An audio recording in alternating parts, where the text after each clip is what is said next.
We're just about a week away from the somber second anniversary of the Surfside collapse. 98 people were killed when the Champlain Towers South came crumbling down in the middle of the night. Well, now federal investigators are trying to pinpoint the cause of the tragedy, and they're sharing the findings of their preliminary report. CBS News Miami's Yvonne Taylor joins us live with the details. Yvonne, what have you learned? Severe strength deficiency on the pool deck.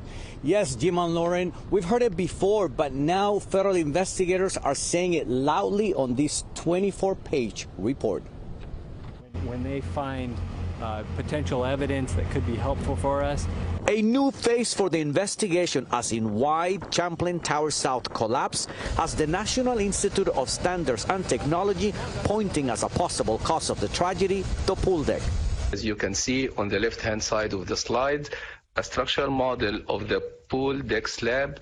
Federal investigators show slides illustrating what they consider areas that fail to meet both building codes and its original parameters.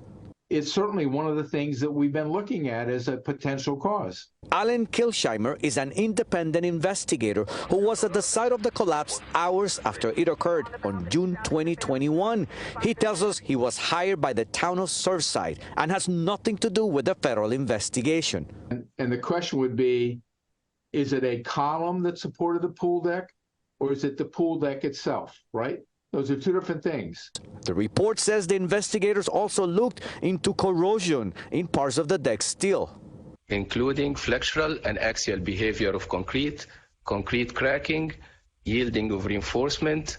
The federal agency has been investigating through debris and columns transported to warehouses in South Florida.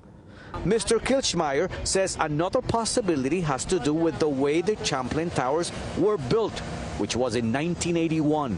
When you design buildings, the contractors don't always build it exactly the way you design it. In today's world, it's closer to being done right.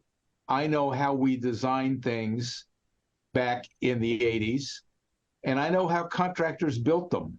He said 40 years ago, cities would not hire independent contractors to revise plans to meet with code compliance, which could also be linked to the way the pool deck was built. The federal agency is looking into this as a possibility, one of more than 20 so far. So all this is preliminary, and the investigation may very well take until the spring of 2025. That is how long the relatives of the victims will have to wait for an answer of a tragedy that is about to have the second anniversary since it occurred. In Surfside, Yvonne Taylor, CBS News, Miami. Yvonne, thank you. And the town of Surfside has released a statement saying in part that it is monitoring updates from this federal investigation.